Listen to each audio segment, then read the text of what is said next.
of the biggest mistakes that a rider can make is to get too comfortable to stop growing as a rider.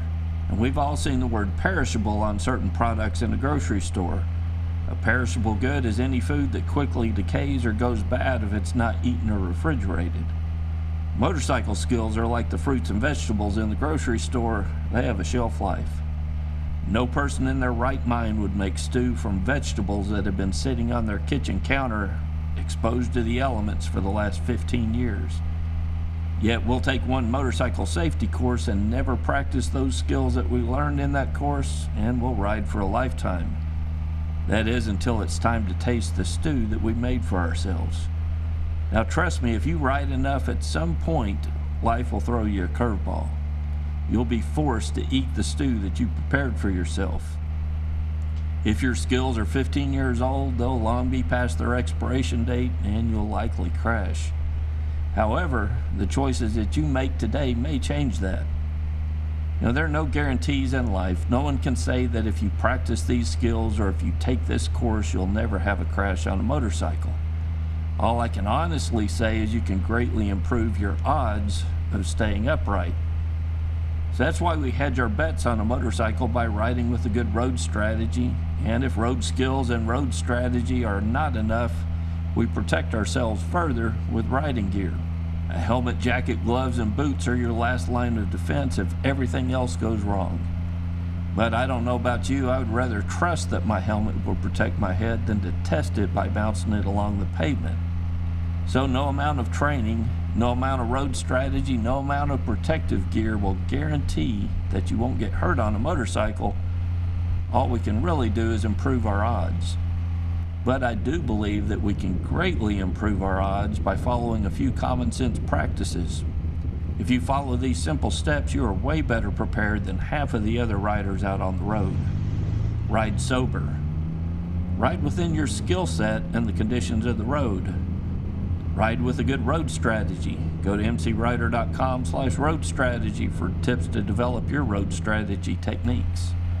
Get training and then get follow-up training, and then continue to practice the skills that you've learned in the training class. You can go to MCrider.com/road skills for things to work on. Wear protective gear, maintain your motorcycle, and most of all, don't get complacent. Your skills as a rider are either growing or they're decaying. There is no other option. Many people are under the false impression that if they just get time on the road that they're increasing their skills.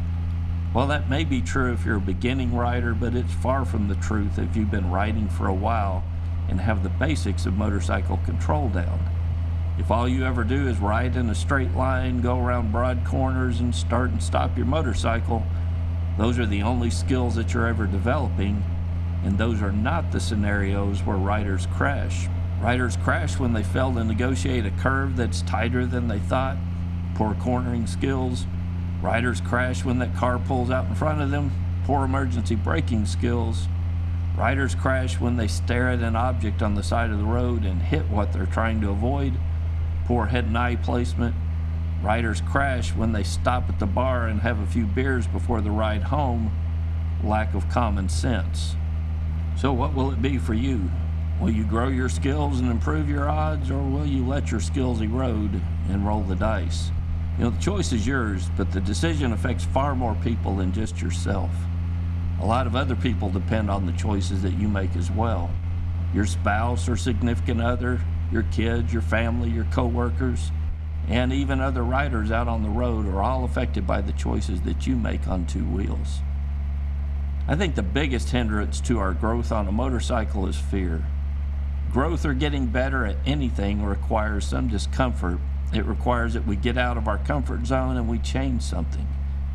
If MCrider has any redeeming value, it's not realized by you watching this or any other MCrider video.